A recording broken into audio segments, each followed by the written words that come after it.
I will help you to see Google password if you forgot it in 2026. If any part of this video helped you, please show some love by like the video and leave a sweet comment. If you forgot your Google password and stuck, let me show you 2 simple ways to find it in minutes. So first of all, go to Google Chrome.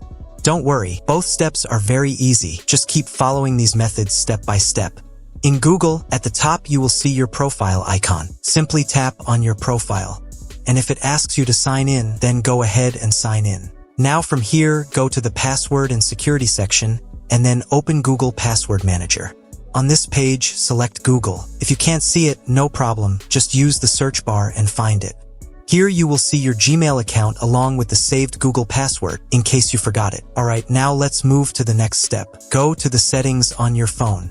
Then scroll down and select Google. From here, my friends, tap on All Services. In All Services, go to the Auto and Password section and select Autofill with Google.